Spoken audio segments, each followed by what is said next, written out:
What do you want? Not what your neighbor has, not what you saw on TikTok last week, not what your coworker just bought, not what the algorithm has been showing you every single day for the past 3 years. What do you actually deep down want your life to look like? I'll be honest, when I first asked myself that question, I couldn't even answer it. And I have spent years studying personal finance. I have paid off debt. I've budgeted. I have done the work. And I found that I still couldn't actually answer that question, at least not honestly, because somewhere along the way, without even realizing it, I had completely outsourced my dreams, my visions, my goals to other people. And I think most of us have done the same thing. That's what this video is about. Today, we're talking about the concept of enough. What it is, why it's so hard to find, and how to actually define it for yourself, maybe for the first time in your life. Now, stay with me. This video might mess with you a little, but I promise in a good way. If you're new here, hi, I'm Allison, a former teacher, a recovered overspender, and someone who figured out the hard way that more money doesn't automatically equal more contentment. A quick note before we dive in, this video is for you whether you're drowning in debt or whether you're doing pretty well financially, but you still feel like something's off, like you're running hard, but you don't know where you're actually running toward. That second person, that's who I'm really talking to today because that's me. And I think a lot more of us are that person than we care to admit. I've also made a free worksheet that goes with this video. It's called the Enough Number Worksheet, and the link to the description is down below. It's absolutely free. You can print it out and fill it in while you watch. By the end of this video, you're gonna have something on paper that most people never have. A real,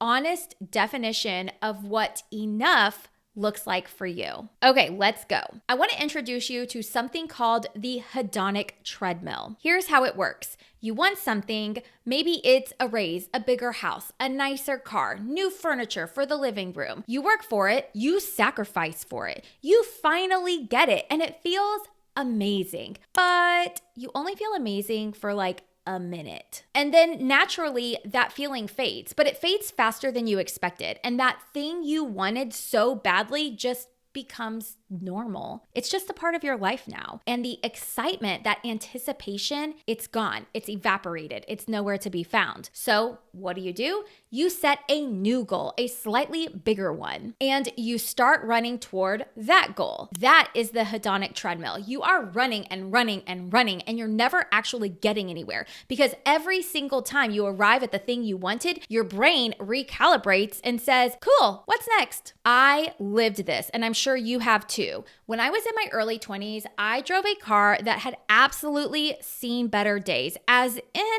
it had a junk title and had been salvaged after a wreck. It had windows that you had to manually roll down with your actual arm muscles and no CD player. I used to lie awake at night dreaming about automatic windows. Automatic windows, that's what I dreamed about. And when I finally upgraded and got that new car, I remember breathing in the smell of the leather seats and thinking, I will never get over this feeling. This car is going to make me happy forever. And I'm guessing you know how long that lasted, maybe a few weeks. And then it was just my car. The feeling I thought would last forever was gone because that's how we're wired. Now, here's where it gets a little bit more uncomfortable. And I say that with love because I'm talking to myself here too. The hedonic treadmill has always existed. It's always been around. But there is something that has made it dramatically worse in the last 20 years. And that thing is, you guessed it, social media. Think about it for a second. Before social media, before Instagram, before TikTok, before YouTube, before you could watch a stranger's morning routine at 11 p.m. from your couch, who were you comparing yourself to? Your neighbors, your coworkers, your family at Thanksgiving, people who lived near you, worked near you, existed in roughly the same financial world as you. Your comparison pool of people was small. It was manageable. It was human-sized. Now you can open your phone and in 60 seconds, you've compared yourself to hundreds of people. People with bigger homes, better vacations, more aesthetic kitchens, nicer clothes, perfect families, doing perfect things, and the perfect lighting. And here's the thing that gets me. Your brain, our ancient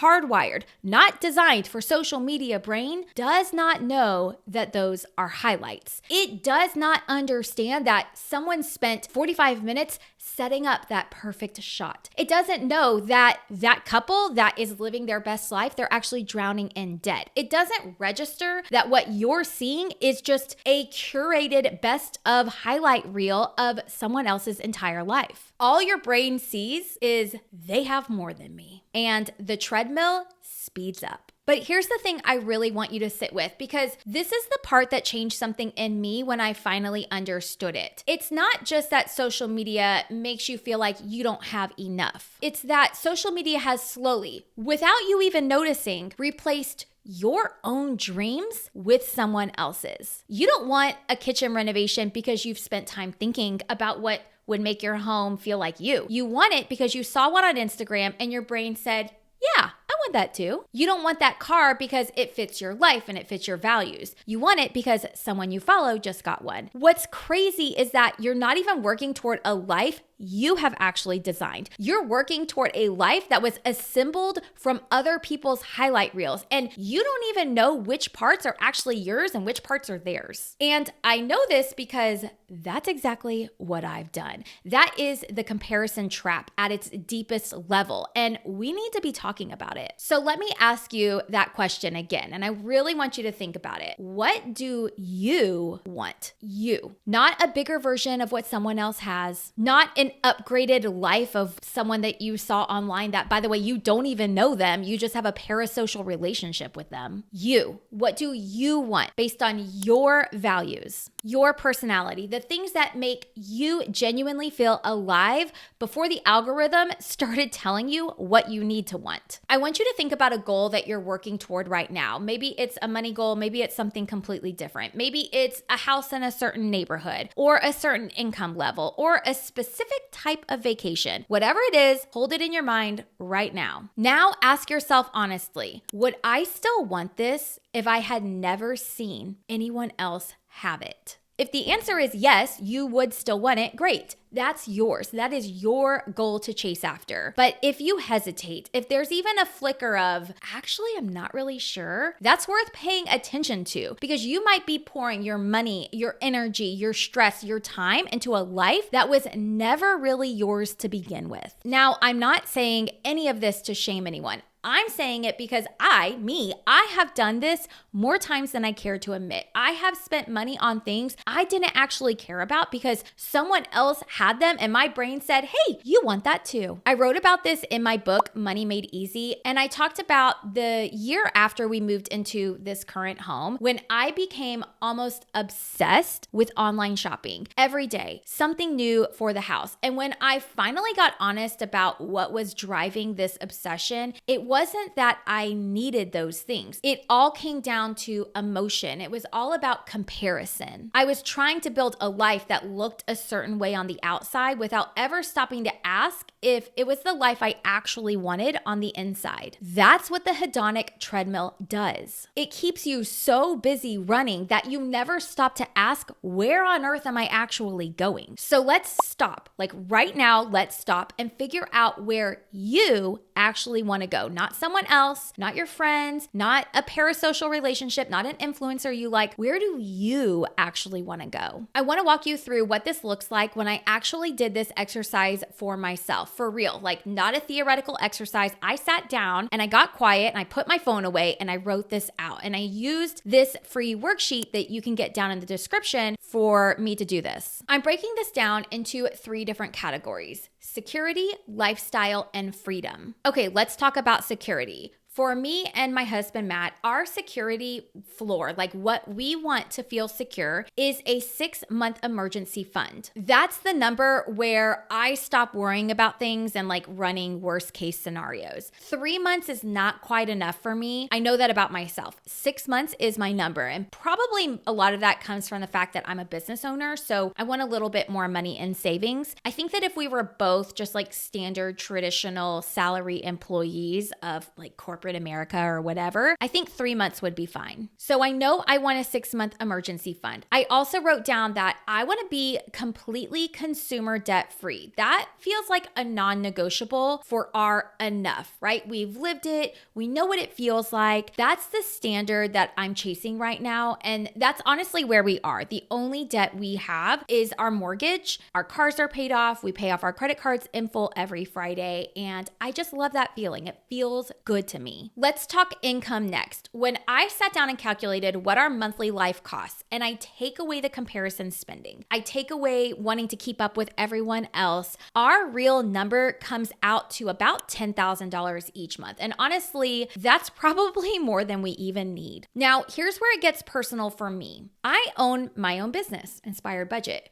which means technically my income ceiling does not exist. I could always earn more. There is always another offer, another product, another opportunity sitting there waiting for me. But just because you can doesn't mean that you should. And I think a lot of business owners, a lot of high earners never give themselves permission to say, this is enough. I'm not chasing more just because more is available. Now, I struggle with this, but I know that my husband doesn't because he's a teacher and he has an income ceiling. He has a cap he can make. The more he does doesn't actually mean the more he will make. So for me, being able to realize what is our enough income number is helpful because it allows me to be able to say no to things without guilt in my business. Okay, let's move on to lifestyle. This is just what do we want in our everyday life? And here's exactly what went on my list. When it comes to my home that I'm in right now is enough. It is. It truly is enough. I'm happy with it. We don't need a bigger home. We don't need a smaller home. We love our location. This is where I want us to be. When it comes to travel, I want to take one real family vacation each year that we saved in advance for. Somewhere new that we can explore together as a family. I also want to take one trip, just me and my husband, Matt. This summer, we're celebrating our 15-year wedding anniversary and we are going to Quebec City, Canada, and I am so excited. So if you have any tips for what we need to do while we're there, we're going to be there for 4 nights and we're staying in Old Quebec. So let me know in the comments what we need to check out. But these trips that we take just for the two of us, they matter to me. They are very important to me because we want to keep investing in our marriage. Plus, I genuinely just enjoy spending time with my husband and we have a lot of fun on these adventures. I also want to be able to afford dinner out once a week without any guilt. I don't want to have to worry about the cost of restaurants for at least one dinner a week, which these days is very expensive, but it doesn't have to be. Another thing that is a non-negotiable for me is supporting my kids' interests. Right now, that looks like $600 a month for private music lessons. My kids don't do sports. I know some people have sports, some people have dance, all those things. We pay $600 a month for private music lessons. Is it a lot? Yes. Does it make the list anyway? Absolutely. Because watching them grow in something that they love is worth every penny to me. It's also important for me to give generously. And that's pretty much the list. Like, that's it. Everything else I thought I wanted, when I honestly think about it, most of it comes from comparison. It was never really mine to begin with. When I think about what is enough for me, one of the biggest things I think about is time freedom. And my personal freedom marker is being able to take time off from my business without financial panic. Now, I'm not saying I want to take 3 months off a year. I just want to be able to take time off to spend with my family in the summer, over holidays, things like that, and not have to stress about money. And when I have those things, when I have that time freedom, I feel free. When I looked at what I had written, I realized that I am so much closer to enough than I ever give myself credit for. And I wonder, maybe you are too. Okay, now it's your turn. I want you to pull out the worksheet if you have it. If not, just think about these questions for a minute and then go download it after. The link is in the description. I promise it's worth 20 minutes of your time. First, what does enough security look like for me? Give it a real number. What does your emergency fund need to be for you to stop feeling anxious? What about debt? If it were gone, would it change things? What monthly monthly income is the line for you between stressed and stable. Next, what does a life you genuinely love look like? With the comparison removed, like remove all what everyone else has, not the Instagram version, yours. What is actually in it? What experiences matter to you? What can you let go of because it was never really yours to begin with? And finally, what is the number? What is the dollar amount that funds that life? Add it up monthly, then annually, and write it down. That is your enough number. And then here's what I want you to do with it. Put it somewhere you will see it, whether it's on a sticky note or it's in your phone, or if you put it on the front of your budget binder, because every single time that treadmill tries to speed up, every time you catch yourself scrolling and feeling behind, you can come back to that number, your number, not theirs, yours. What I've learned is that contentment doesn't live somewhere ahead of you on the hedonic treadmill. It lives right here in the life you already have once you've decided that it's enough. I honestly believe that if you're willing to sit down and think this all through and print out the worksheet and really ask yourself what you really want, you might be surprised to realize that you're probably not as far behind as you think you are. You are probably chasing at least a few things that were never actually yours to begin with. And the contentment that you have been waiting to feel when you finally get to the next thing, you're not going to find it there. Not because you can't have nice things or big goals, but because contentment isn't a destination, it's a decision. It's something that you have to choose on your way to your goals, not just when you arrive there. The world is not going to stop moving the goalpost. Social media is not going to stop showing you things that you want. The treadmill is not going to slow down on its own, but you can step off of it. You can plant your flag in the ground and say, this is what enough looks like for me. I know what I'm working toward, and it's mine.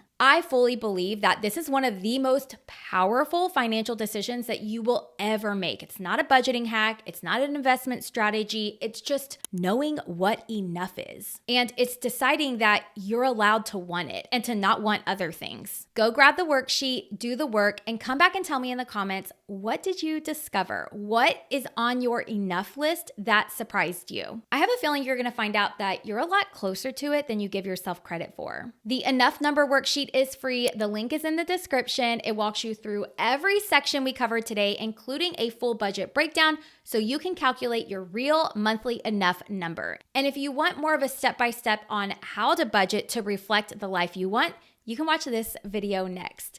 Thank you so much for joining me. I'll see you in the next one.